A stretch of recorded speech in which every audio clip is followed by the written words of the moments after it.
Good evening. I'm Harold Holzer, Director of Roosevelt House, and on behalf of Hunter President Jennifer Rabb, I want to welcome you to another Roosevelt House virtual event. As I hope you know, throughout this 9-month lockdown period, Roosevelt House has worked to continue serving as an engine of civic discourse on issues of contemporary importance and also Roosevelt history. Public programming is a core mission of Roosevelt House, and we thank you for continuing to attend these sessions in record numbers as it happens, and also for so generously supporting us as we seek to raise the funds we need to continue our programming into what undoubtedly will be another challenging semester in the spring of 2001.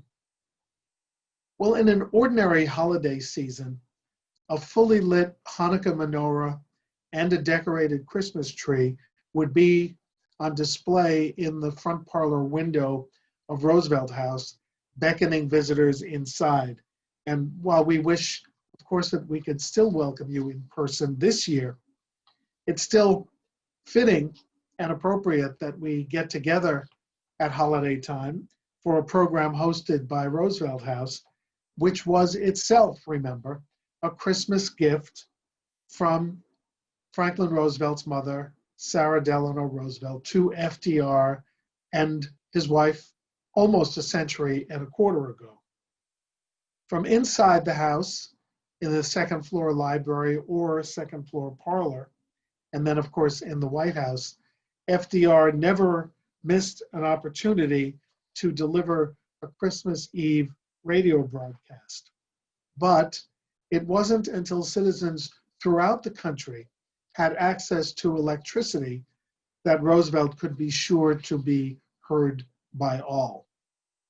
So tonight, to talk about that circumstance, it's my pleasure to welcome author John Riggs to explore his new book, High Tension: FDR's Battle to Power America. Riggs tells the surprising but ultimately inspiring story behind FDR's struggle against the big tech of his day to electrify the nation, bringing affordable and life-changing electrical power to every American, including the rural citizens and farmers suffering through the darkness of the Depression. As the historian Robert Caro has written, the New Deal and FDR brought the light, as people said, to Americans who were living far too long in the shadows. And in what many experts regard as one of the least recognized and hardest won of New Deal accomplishments, FDR not only prevailed in the powering of the nation, he also set a new standard for public-private collaboration that remains a valuable model today in areas of modern technology, like transportation infrastructure, clean energy, and access to the broadband internet. As recent Roosevelt House guest Jonathan Alter, a Roosevelt expert in his own right, said about high tension, and let me read his quote, "Electricity was the internet of its day, and bringing it to the countryside affected more Americans than any other New Deal program." John Riggs' lucid and compelling tale provides a fresh angle of vision on one of the most important but underappreciated stories of the first half of the 20th century. Well, in addition to his work as an author, John Riggs is a senior fellow at the Aspen Institute, one of Roosevelt House's most treasured and frequent collaborators in public programming. For more than a decade, Riggs has directed Aspen's program on energy and the environment. And he has also edited such volumes as A Climate Policy Framework, Balancing Policy and Politics. All of his contributions and work is informed by significant and extensive experience in Washington, both at the US Department of Energy and on Capitol Hill, where he served as director of the House Subcommittee on Energy and Power. So you might say that John Riggs has not only observed the transformation of the industry over the last several decades, he also helped develop the policies that govern it. To speak with him about his, dare I say, illuminating book, we could not be more pleased or honored to welcome a very special and distinguished guest, the former governor of Arizona and U.S. Secretary of the Interior, Bruce Babbitt. Throughout his years in public service, Governor Babbitt has been a tireless leader on some of the most critical environmental issues of our time, making a lasting difference through the kind of partnerships with private enterprise that FDR helped invent decades earlier. As Arizona governor, Mr. Babbitt enacted a water regulatory system that remains one of the most comprehensive and effective in the United States. And as Interior Secretary in the Clinton administration, he guided key legislation to protect precious environmental resources, from the Florida Everglades to the California desert to our National Wildlife Refuge. Since his time in government, the governor has continued to push for protections for our natural resources as president of the influential League of Conservation Voters. I can think of no better person to speak with John Riggs about his important new book. So it's a pleasure to welcome both of them to Roosevelt House. In this season of lights, the amazing story of how FDR helped to brighten the lives of the American people could not be more pertinent and more powerful. As all of us at Roosevelt House wish you the most joyous and light-filled holiday seasons and a happy, healthy, and safe new year, please join me in welcoming our special guests, Governor Bruce Babbitt, in conversation with author John Riggs. Harold, thank you very much. I'm sure that I speak for Jack as well as myself in thanking you personally and Roosevelt House for bringing us together for this discussion. You know, it's particularly interesting that here we are talking about FDR and the New Deal in the confines with the sponsorship of Roosevelt House. So I think it's really a wonderful coming together.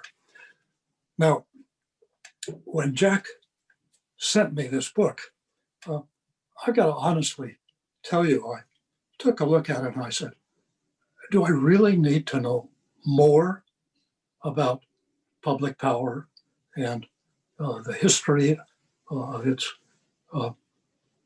progression through the New Deal? Because I thought to myself, you know, I spent 8 years as Secretary of the Interior dealing with all of these issues. I actually sat at the desk of Harold Ickes, the great secretary from the New Deal. And I, you know, presided over a huge segment of the public power system. Hoover Dam, I was water master of the Colorado River, worked through all of the Shasta Dam and reclamation issues in California. I'm familiar with Grand Coulee Dam and its history. And I'm thinking, now, what more can I learn? I picked up the book and I began reading, and I got to tell you, I couldn't put it down.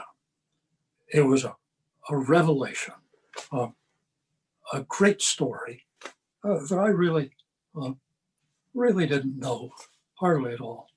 And importantly, a great storyteller. Jack Riggs is really a fine writer. He's got the writer's eye for anecdote, for bringing a story together.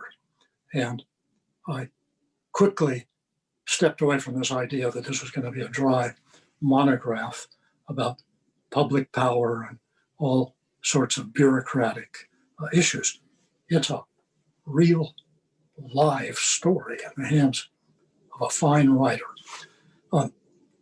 Now, Jack and I are going to talk about that, And I won't start off with a lecture, except to say that running through all this conversation and my interest as I got into this and had this whole new world kind of open up to me was the enduring conflict of FDR and the New Deal bringing public power to America.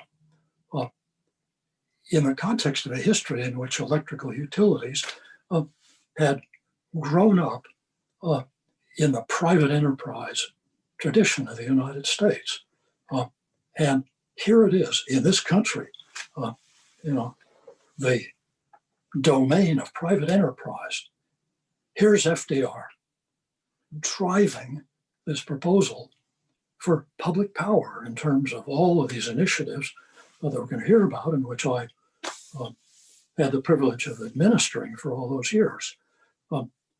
And what's so interesting about this story is it's about conflict. It's about a real struggle as public power becomes an issue against this background of private enterprise. Enormous conflict and resolution, which is the remarkable part of the story. It's a system we live with today. Still, the conflict goes on, but by and large, it's been enormously productive, unique, without any precedent. Okay, enough. Jack, how did this all get started? I mean, we lived with a private enterprise system from the days of Thomas Edison, and you're now telling us a story that is a radical departure from what history would have suggested we would be doing. First, thank you, Bruce, for those nice comments, and thank you, Harold, for your introduction and for hosting us. Before I go into how I got started, I should say that we are still much more heavily private than public in our electricity system. Roosevelt brought in the public parts of it to a great extent, but it's a hybrid system, more heavily weighted toward private industry. But I got interested, I was working, as Harold said, for the Congress on an energy committee. And in 1990, I believe, Dan Yergin wrote his masterful book about the oil industry, The Prize. And because I love to read history and I was working in energy, I was just fascinated. And when I finished it, I said, I've got to find a book like that about electricity. And I looked and looked, and there wasn't one. And that kind of planted the seed. I don't want to say that my book is the equivalent of Yergin's book. This is a much more narrowly focused book, but that's what got me thinking about writing about electricity. Jack, I'm going to kind of take you on now. You say this is a private power country. I admit I'm kind of coming in off the public power side. And let me challenge your celebration of private enterprise. Let's start with rural electrification. Here's FDR, and there's hardly a farm in the country, 40 years after Thomas Edison, no electricity. Is that a private enterprise failure? It's a wonderful success, as were the big federal dams, TVA, Bonneville. I'm only saying that our power today is produced about 73% by private utilities and about 27% by public. Do you think the New Dealers, were they around today, would be happy with that hybrid mix of 75-25? Roosevelt would have been. In his famous campaign speech in Portland during the 1932 campaign, where he called for the big federal dams in the four corners of the US, on the Tennessee and the Columbia and the Colorado and the St. Lawrence. He said, we should still have private power. We only need to bring in public power where there's a special reason for it.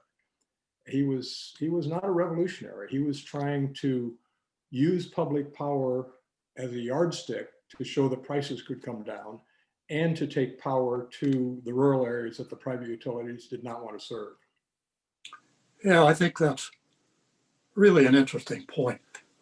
You know, he comes down as the avatar of the New Deal with some pretty strident rhetoric throughout the New Deal about the captains of industry and I, FDR, am proud to be judged by my enemies in the business sector. But in fact, beneath that rhetoric, this guy really was a pragmatist, wasn't he? I thought it was interesting that in that speech in Portland that you referred to, I think at the beginning of his tenure, was it a campaign speech? He actually outlined, as I read your book, the 4 things that he wanted to do, which rural electrification, what else was in that? Breaking up the huge holding companies. Right. Creating what became the Tennessee Valley Authority. And he said something like that, public power on the major rivers throughout the country. And he achieved, he didn't get everything he wanted. There were compromises along the way, but he got most of it. As I read your description of the Portland speech and the aftermath of that, there was a point, as I recall your description, in which he says TVA should be just the beginning and we should have 4 public power networks. How did it go? TVA, Bonneville, Colorado River, and something in New York. Well, that's what he was thinking. He was thinking in terms of the rivers at that point, not the organizations. And he mentioned the 4 rivers, Tennessee, Colorado, Columbia, and St. Lawrence. And he said, you know, we should have one of these model programs in each corner of the country. And TVA was the first one to be implemented because the government already owned a major dam on the Tennessee River that was built during World War I to help produce nitrates, which were essential for ammunition and for fertilizer. And there'd been a huge national battle during the 1920s about whether that dam should be run by the government or turned over to private industry. And it was a stalemate. Congress had not been able to decide. And so when Roosevelt came in with a fairly substantial majority in the Congress, with a progressive Republican ally, Senator George Norris from Nebraska, who had been pushing for government control of the dam, Muscle Shoals. Before Roosevelt was even inaugurated, he and Norris went down to Muscle Shoals together, and Roosevelt outlined his scheme for what he wanted to do with a much broader agency than just electricity. He wanted to develop the Tennessee Valley with agricultural help, forestry, much more. And Norris said, when he heard what Roosevelt wanted to do, he got tears in his eyes. He said, I didn't dream so big. Well, now, as I sort of skate across the history of the 20th century, it seems to me that the debate over TVA goes on even today. There's still a segment of American politics in which TVA is the emblem of what they don't want. And there's still people who say, well, I remember my own Senator Barry Goldwater would relentlessly say, it's all socialism. I'm going to start by selling the TVA. Well, that's true. And to this day, I think most people in the private utility business consider public power a form of socialism. Some of them use the term, some don't. And many of the public power supporters think of the private utilities as greedy and overcharging. And it has been thus since the days of Edison. When Edison started, he created the first utility in Manhattan. And then as towns around the country started getting their own utilities, some of them were able to establish a private utility, usually because they had some wealthy businessmen who could put up a lot of the money. Others who wanted electricity to keep their town as modern as the next one established municipal utilities. And in some of the bigger cities, they had both at the same time. People were cutting down each other's poles. It was fierce. And the public-private dispute, it's often under the surface, but it's there. But as I read your book and enjoy the anecdotes particularly, I guess by the time you come to the end, you're saying we're pretty much in a stable, productive equilibrium at present. That is, if I, in my Rooseveltian dreams, would go farther on the public side, what I think you're saying quite convincingly is that all of this conflict has resulted in a sort of kind of messy equilibrium, that there's no logic to the way it's all painted out across the country. But I think you would say, in fact, there's an equilibrium and a dynamic there in which the systems kind of complement and, in fact, kind of checkmate each other in terms of their respective strengths and weaknesses. They do check each other. I suppose both sides would like to take over the other. It's not going to happen. We've got a pretty good system. There are a lot of improvements we could make with new technology and with a better grid. But one example that comes to my mind occasionally, we mentioned briefly the Holding Company Act, which was certainly the most controversial of Roosevelt's electricity initiatives, where he wanted to regulate or abolish the utility holding companies, these pyramided structures where the financial folks had built layer on layer on layer so they could control a large number of utilities with a small investment. And those holding companies couldn't be regulated under our state regulatory system because sales that crossed state lines were not subject to those state commissions. By the end of the Roosevelt administration, or actually a few years later, when the Supreme Court finally declared the Holding Company Act to be constitutional, he couldn't get rid of all holding companies, but he got rid of the multi-layered ones, and they had to be contiguous and have some reason for being unified. But the act was called the Public Utilities Holding Company Act, and the utilities have been trying to get rid of it ever since. And when I was working for Congress in the 80s and early 90s, there was an effort then, like everything in Washington, it had to have an acronym. So the Public Utilities Holding Company Act was called PUCA by the people who liked it. It was called PUCA by the other side who didn't like it. And in fact, the utilities got rid of it in 2005. So the law has effectively been abolished. There's more regulation now through the Federal Energy Regulatory Commission than would have been possible back in the 30s. So they can't run wild the way they did in the 20s and early 30s.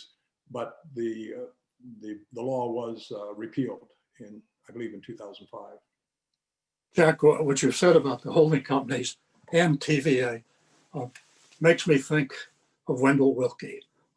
I just threw out your recounting all of this. This incredible guy emerges that most Americans have never heard of. And he becomes sort of the advocate of the good side of the private utility tradition. And as I read your progression, he actually leverages his eloquent opposition to FDR, to the New Deal, to most of the legislation, and winds up as the Republican nominee for president in 1940.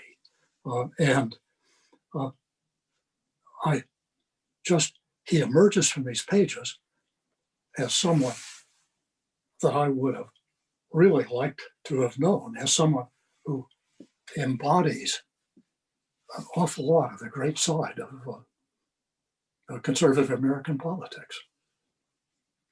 I agree. He's a fascinating character, and every story needs a good protagonist and a good antagonist. And Roosevelt and Wilkie were both charismatic, both politically skilled. Um, Many in the industry in the 1920s were not completely honest. Wilkie became their leader, and he was honest. There's no question about his bribing people and so on. He started as a Democrat. His family was Democratic. He was. When he came back from World War I, the local Democratic committee in Indiana wanted him to run for Congress. He decided that was a one-term seat. If he wanted, he couldn't hold it. He was a lawyer, went to work for Firestone Tire and Rubber in Akron, Ohio, got bored there, went to work with a local law firm where he ended up representing the local utility. That local utility became part of a big holding company created at the end of the 1920s. And the chairman, the founder of the holding company, looked through all the local utilities to find a good lawyer who could come to New York and essentially try to coordinate the legal policies among all the utilities. Wilkie accepted the offer, went to New York. Within a few years, he was the president of the company. And then when the chairman's health started to fail, he was going to make him chairman. And Wilkie said, I don't want to be chairman. That title's too stuffy. I'll just be president. He liked to play the role of the rustic Hoosier. Time magazine wrote about him at one point that he wears an expensive suit in a way that looks like it came from Macy's bargain basement. And he was a public speaker. He'd come down from the stage, walk up and down the aisles, testifying before Congress, which seems unheard of to me and probably to you too these days. But he would stand up and walk around the room when he was a witness and talk to them as if he was talking to a jury. Just a very charismatic person and an effective leader. I think, and the reason he became the leader in these two battles, TVA and the Holding Company Act, his company, Commonwealth and Southern, was one of the biggest one of the biggest holding companies. So he had a distinct interest in opposing the Holding Company Act. And some of his utilities were the main private utilities in the Tennessee Valley that were going to be in competition with or driven out by the Tennessee Valley Authority. So his ox had been gored, and he brought everything he had to the fight. And he didn't win, but he got something. And he leveraged that into the leadership of the Republican Party. I think partly because he was such an effective opponent of the New Deal in his area and such an attractive person. He came from nowhere. He didn't change his registration to Republican until 1939. Yeah. And he was sort of the candidate of the more international wing of the Republican Party. Most of the leaders were isolationists, and he had a lot of support from some of the magazines and newspaper editors that wanted a more progressive party. And the story of that 1940 convention is classic. You can read whole books on that. He came from nowhere and won it. There's one other character that really emerges from these pages that I want to bring into this discussion. Arguably one of the bad guys, although I want you to straighten me out on it. And that's Samuel Insull. What really captured my attention is you put him on the stage in Paris, where he's in exile, having been threatened with prosecution, and he's lying dead in the Paris subway, and his corpse is picked up by the police, who think this is some sort of vagrant. And it emerges that this body that they have found in the Paris subway belongs to one of the great early leaders, the successor to Thomas Edison.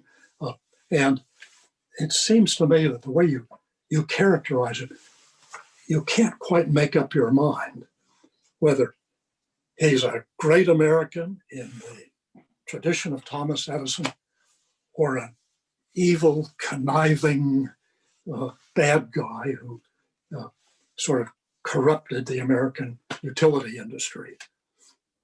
Well, I think most people have their good and their bad sides. And I would say in the early years of the utility industry, he started in the US as kind of an office boy, secretary to Thomas Edison, and quickly became Edison's business manager. And then when the bankers forced Edison's company to merge with its principal competitor to form General Electric in 1893, I believe, Insull was the only person from Edison's company that was offered a senior job in the new General Electric. He turned it down because he wanted to run his own company, went to Chicago, took over a small utility. Within a few years, had taken over every utility in Chicago and Cook County, created a monopoly. But unlike the steel and the oil and some of the other monopolies, he didn't want a monopoly to raise prices. He wanted a monopoly to be able to lower prices and bring in more business. He had a philosophy he called grow and build. And his way of running utility became the model for almost all the private utilities in the country. And then he was one of the early founders of a holding company. And there were some shenanigans in the way he put it together. So, you know, he wasn't Simon Pure even in the early days. But by the middle of the 20s, when he had a large holding company and he was threatened with somebody trying to take it over, he borrowed too much money. He didn't have enough equity, and he eventually lost his company after the stock market crash. And in those later years, he became the symbol, the poster child of evil holding companies. In the early days, he was the poster child of the effective utilities. So take your pick, good or evil. I'd say both. Jack, I was intrigued by your example of the holding company process in which you sort of stack all these holding companies up in a hypothetical, which you explain as close, it's hypothetical, but based on reality. The outcome of which is, in your telling, that the creator of this pyramid of holding companies could own $900 million worth of stock, bonds, and equity in a utility pyramid on the basis of investing originally $3 million. I don't remember the numbers. There is an example in it, kind of a technical example in an appendix, where a very small amount of stock, voting stock, common stock, in the top holding company would allow you to control many utilities throughout the country. You didn't own all those, but you controlled them, and you could siphon the dividends right up to your level. And Insull was the genius behind this whole pyramiding of holding companies. He was one of them. Actually, General Electric founded the first one, and Insull may have been the second, I don't know. And he wasn't the biggest. Eventually, it was such an attractive business, all the Wall Street bankers wanted in it. And then JP Morgan founded what became the biggest one. So there were many, but Insull was the face of the industry because of his creating the local utility, and he was a leader within the trade association. So what he did was more visible than some of the others. Yeah.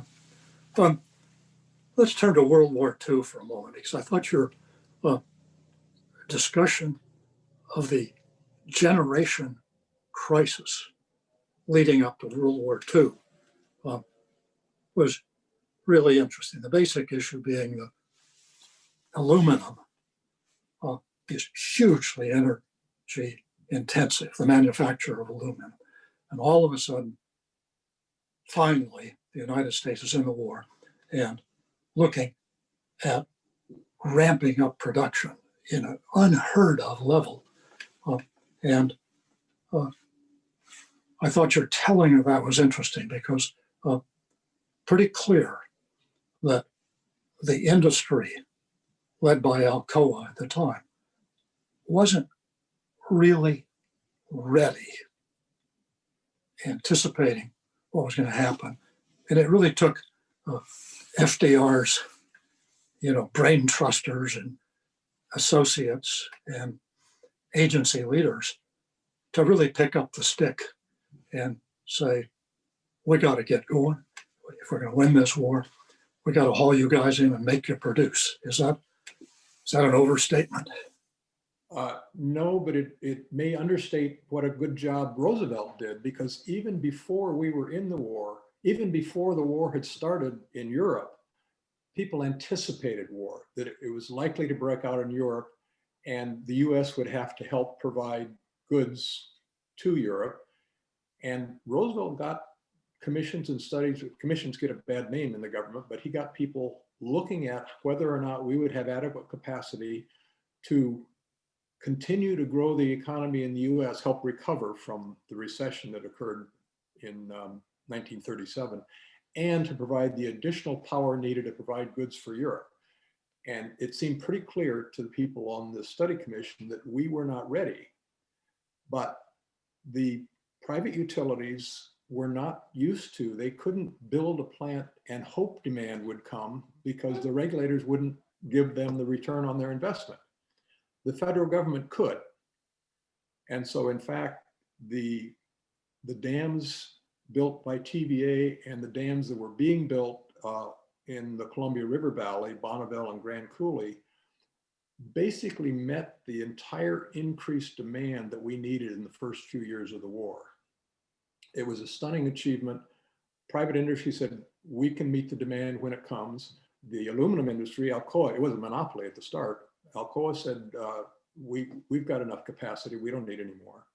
Well, very quickly they realized they didn't, and the government helped create a couple of other aluminum companies to compete with Alcoa.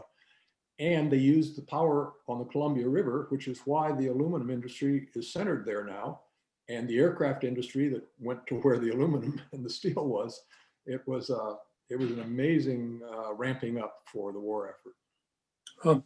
And as I read your description, Grand Coulee Dam, particularly the biggest one of all, was actually begun kind of as we'll do it on the come. We don't know whether we'll need all this power or not, but we need public works, and this will be the biggest public work of all time. And happily, it comes to fruition just as the unanticipated demand comes out of the war effort. Pretty remarkable. Well, and it was originally planned, it was sought by the people, the very few people in the region of Eastern Washington. The private utilities called it a white elephant and said, you're only going to be able to serve the jackrabbits and the rattlesnakes up there. But the farmers up there wanted it for irrigation, primarily irrigation and flood control. And just with other federal dams that had multiple purposes, you could use the electricity you could sell to pay for creating the dam to provide the irrigation and flood control. That's why Grand Coulee was planned. I don't think anybody anticipated how much power was going to be needed. Actually, that's not true. Some of the supporters, there was a debate whether they would have a low dam or a high dam. They wanted the high dam to have more power, and they succeeded in getting it, and they were absolutely right. They could use every kilowatt. There's a certain circular quality to all of this. The story here of the New Deal and all the way up into the 50s is build more dams, and sort of a congressional climate in which the pork barrel really worked, because put a dam in my district, I'll support a dam in your district. And it just started in the New Deal and just went endlessly forward. And then on my watch, all of a sudden we're finally beginning to look at the environmental consequences. And we're now kind of coming around and saying, is that dam really necessary? Does the hydropower justify the disruption of salmon runs? And all of a sudden we're now in an era of looking at dam removal. It'll, of course, never extend to Hoover, Shasta, the big ones, but there are, I am told, 75,000 dams in the United States, and there'll surely be a continuing look at those. I want to reflect about one more issue that I think still kind of comes into every discussion, and that is, was public power a yardstick by which to measure utility rates? Is it a yardstick today? Is there any kind of way of measuring the relative efficiency and pricing of power in that kind of context? Well, as you know, each side could hire their own consulting firm or analysis and come up with their own answer. There's no question that public power, the big public dams, had a big advantage in comparison with private dams because they could allocate much of the capital cost of a dam to the irrigation and flood control function. So the part that was, maybe, I don't remember the ratio, say it was 1/3 electricity. That meant to build a public dam, you had a 1/3 the capital cost of building a similar private dam. And also the federal dams didn't have to pay taxes in the way private ones did. But Roosevelt said from the start, he had two favorite phrases. One, he wanted these to be a yardstick against which to measure the rates of the private companies. And he also said he wanted public power to be a stick in the closet. So if you needed to shape up the private utilities, you could. Now, Willkie didn't like, he always argued against the yardstick. He said that yardstick is rubber to the last inch because there are lots of things that weren't comparable between the two. But it did make a difference. During the 1920s, the holding companies who were bragging about their efficiency, they were bringing power to America, at least to the cities, to most Americans, the prices remained flat in real terms. In the next 10 years, during the New Deal, prices came down substantially, even though we were taking power to rural areas where it's more expensive to run the lines out there. So there is some statistical evidence that prices came down, whether because of the yardstick or because the federal government was subsidizing some of these dams. The consumer came out ahead. Okay, there's one other theme that really comes through this history and through the New Deal, right up into the present time. And that's the functioning of Congress. What I read from all of this effort in the 1930s, really new to me, the backstory of a divided Congress in a bitter, continuing struggle, managing to produce results, really messy, one piece at a time. Courts intervene, some of it they approve, some of it they don't. FDR gets some victories. Willkie and his guys kill some other proposal. And Congress, through all of this time, is just a hotbed of seeming bitterness and contention, out of which we get, which I think we all concede is really a remarkable hybrid system without any parallel anywhere, no philosophical justification, just a uniquely kind of American democratic result of a lot of conflicting interests coming in, flailing the hell out of each other, lobbying, doing all of this, and creating a hybrid system that's with us, that works, that is really remarkable. And I'm looking at the clock. I think we're almost at time to go out for some questions, but I'm going to leave with asking you this. Doesn't that history provide a really interesting suggestion that is relevant to today. Now, you're a product of the Congress, if I may, in your earlier manifestation. Why is it that we have such strife and contention today, such bitterness and contention in the American tradition, with no results, with nothing except division and hostility and gridlock? And I guess I'll try to answer my own question and say, surely this remarkable interval in the New Deal ought to instruct us that it's not about being divisive and contentious.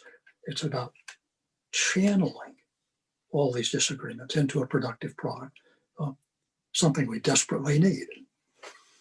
Well, they still did in those days socialize with each other. They talked across party lines. The legislative battles were tough, but they were legislative battles. It wasn't just the speaker and the majority leader deciding what the bill would be. There were people who crossed party lines. Most of the Democrats, or many of the Democrats from the South, were fairly conservative. There were a few progressive Republicans. One thing to remember about Roosevelt's accomplishments is that most of them happened in the first 5 years. He had the 100 days in his first term, and they had a second 100 days after he had an even bigger majority after the congressional elections in 34. But in 1937, with the court packing scheme and with a recession within the Depression that started in 1937, and with all the labor strife that started in 1937 and was blamed on the Wagner Act and the Democrats, he lost a lot of his Southern supporters, and he no longer was able to get as many things, and he was turning his focus toward Europe because of the coming war. So not much of substance was achieved in those last few years, but it was a phenomenal output in the first 6 years or so of the New Deal. And that's worth a book in itself. I can't answer that in a few minutes. Jack, this is a really fascinating tale. It's beautifully written, and I'm just really pleased that we've had a chance to have this discussion. And I'm going to head back to the book and see if I can sharpen up some of my points for our next discussion. I think, let's see, we've got some more time, but I'm sure there's some questions, and let's see if we can get our technical handlers now to segue us into the question and answer. Somebody do something. Hello. Thank you, Mr. Ballard. Thank you, Mr. Briggs. This has been fantastic. And we do have some good questions that have come in throughout the discussion from our audience. And I'll share a few of those with you now. The first from Martin Amder. Do you believe that some of your conclusions regarding extending public power are applicable to extending broadband throughout the United States? Absolutely. In fact, I just sent a letter to the editor of the Times this morning, building on Tom Friedman's editorial yesterday about how the Biden administration should be reaching out to rural America. And he mentioned broadband as one of the things that they need. And I said, Roosevelt gave you an example. Another president, an activist president coming into office in a national crisis, laid out the roadmap for you. He built the Rural Electrification Administration. No analogy is perfect, but it's a symbol, and I think the broadband could be another example of perhaps public-private cooperation. Alexandra asks along those lines, why were private companies so unwilling to provide electricity in rural areas? Wasn't it proved immediately with electricity that farmers produced more? It was more expensive to run lines out to farms that may have been a half mile apart than to run them down a block in the city where they're a few feet apart. And they were always going to go where the profits were. It was going to be more profitable to serve more people in the cities and not to go out to the rural areas. And they weren't interested so much in, they were businessmen, they weren't so much interested in whether the farmers had a better life. It was whether they were going to be able to meet their debts and pay their bills. They were looking at it from their economics, not the farmers' economics. In fact, it wasn't just about improving their productivity, their lifestyle. It was a stunning change when people, the first co-op in Alcorn County, Mississippi, one of the employees said that when they would go out and turn on the power in a house for the first time, people would be standing around waiting and they'd break into tears. They had light now. They didn't have to chop so much wood. They could heat their water. It was life-changing. And they would have ceremonies when a new co-op got its power. They'd have a ceremony in which they had a mock burial where they would bury a kerosene lantern. That's behind us now. Now we're in the real world. And remember, in the 1920s, it wasn't just the lack of electricity. Agriculture prices were just terrible. They were going down throughout the whole decade. So this was a life-changing experience. And the private utilities did start trying to reach those rural customers once the REA and the co-ops came in, because they wanted to get the business then once they realized that you could make money on it.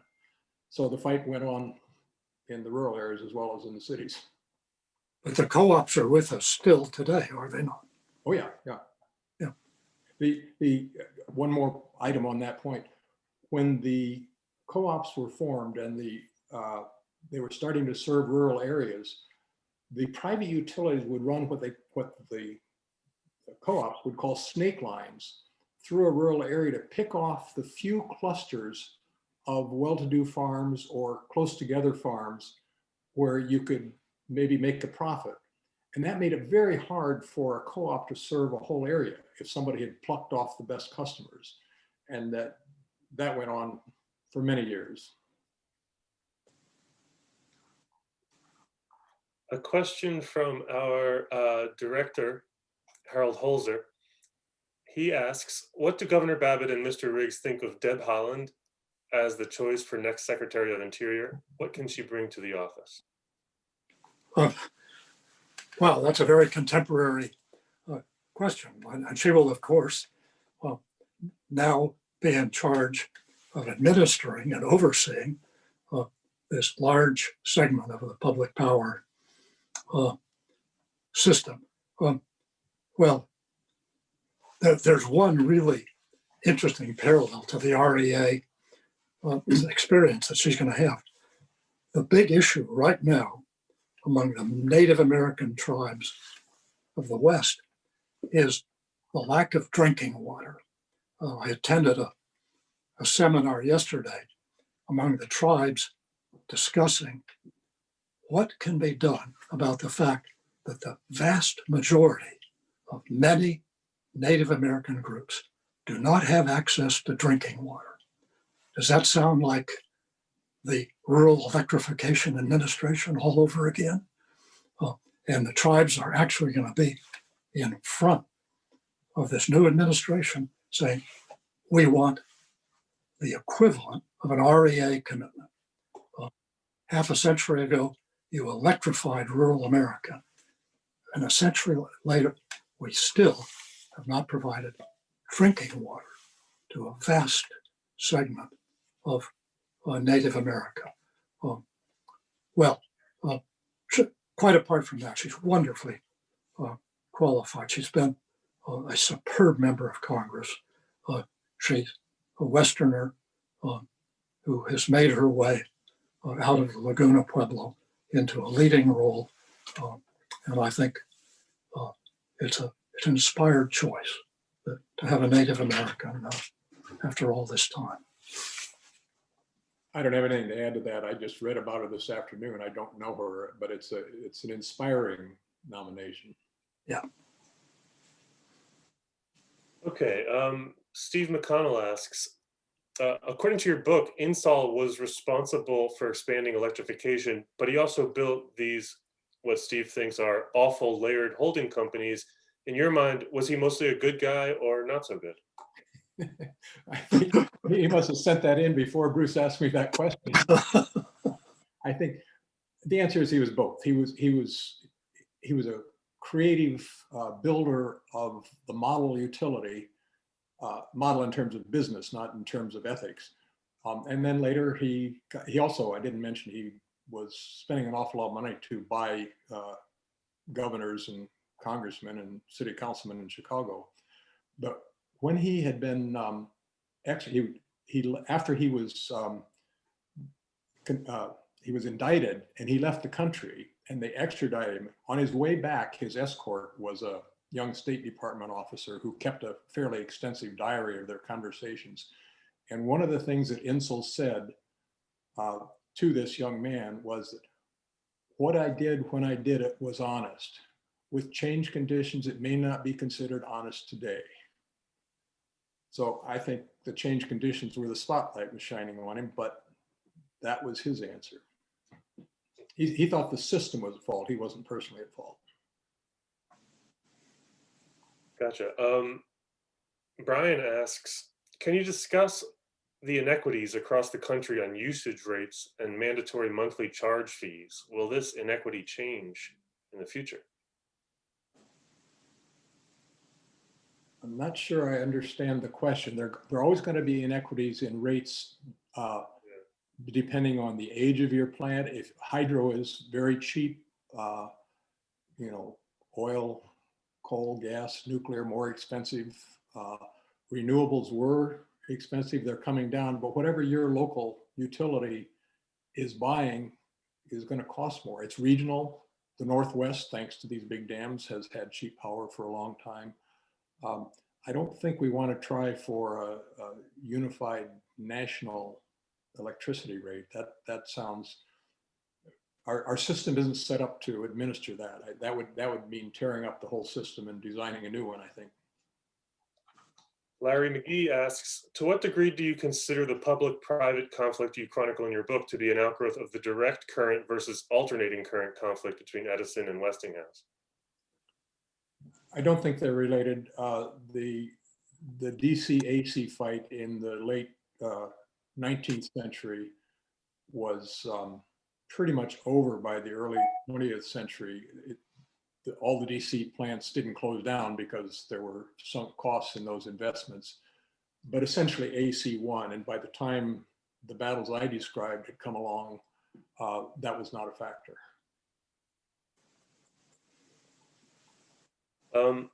It seems to me, says Frank Lloyd, that Roosevelt never was rewarded politically by rural America and otherwise for bringing power to rural areas. Is that right? And if so, how do you explain it? I don't know how you would say he wasn't rewarded. I don't know if his votes went down, and he was elected governor in 1928 by promoting, in part by promoting rural electrification in upstate New York, which had been heavily Republican, and he cut into the Republican majority with this argument. So I think it was a winner for him while he was campaigning. And in terms of credit after the fact, I sure give him credit. I think that, along with Social Security, may be one of his greatest accomplishments. Jack, I would think that we've got a sort of a historical progression here. Farm country was democratic as a result, I think, of the New Deal issues like price supports, REA, and all of the others. It has changed. And I think maybe what the questioner is really asking is, can you explain how rural country, democratic in the tradition of the New Deal, is now red in terms of a political transformation? And I would simply say rural America increasingly is feeling left out of the progression of the American economy and the national dialogue, feeling marginalized to some degree. So I think there's a historical progression there that may underline the questioner's inquiry. And of course, that will continue to be a really interesting political subject for both parties going forward. We've got time for just a couple more, if that's all right with you both. Okay. This, I think, is aimed at you, Governor Babbitt. Opa asks or observes first, with water levels so low in Lake Mead and a prolonged drought anticipated going forwards, what are the ramifications of electricity production and/or water availability to Arizona and Southern California? Well, we should have wrapped this up before this question. That is a very informed question, which I have obviously thought a lot about, because the Supreme Court back in the 60s in the litigation over Lake Mead and the Colorado River, in a remarkable decision, designated the Secretary of Interior as the water master of the lower Colorado River. And, you know, not a sparrow falls from a tree in Arizona or California without the Secretary of the Interior having a final say if it relates to water. It's with climate change coming on, it's going to be even more difficult because the drought across the Rocky Mountains is going to mean less water in Lake Mead, and that means less water for agriculture particularly. So all of these issues that we've talked about today reach endlessly into the future. And this is a perfect example. So tune in a couple more years and we'll see what happens. Okay. And finally, a question from Mark Nackman. What lessons can we draw from the FDR experience in bringing electricity to rural areas for a President Biden and his build backers in getting in gear for developing the rural hinterland in our own time? I'm sorry, what was it? Developing the? For developing the rural hinterland in our own time. Well, again, I think those of you in New York who read the Times saw that Tom Friedman editorial yesterday. There's a strong case to be made for President Biden putting an emphasis on some of these rural needs that have been neglected over the years. I'm not sure I want to venture a guess as to how successful he'll be, but I certainly agree that they're important. We talked about broadband, we talked about water. There are many others that I can't go into, but I'm sure the questioner can. If you're asking me to predict, I can't predict. Fair enough. Anything to add, Governor Babbitt? No, I think that's sums it up there. I think we have to anticipate a major set of initiatives directed at rural America, which relate to infrastructure of all kinds, whether it's broadband, water, roads, and I look forward to watching that play out. It's really important. Well, with that, thank you both for this excellent discussion, and thank you to our audience for attending. Before we sign off, do you have any final thoughts? A great session. And I want to put in a plug for Jack's book. I told you at the start, I was a little reluctant, but I came away saying, if you're interested in these issues, it's absolutely a revelation in terms of what's going on and how it relates to the future. So get a copy of the book. It's a great read. Well, thank you again, Bruce. And I would like to thank Roosevelt House for holding these types of events there, especially when we're all stuck at home so much. It's nice to be able to have these kinds of discussions. Thank you both. Good night. Night.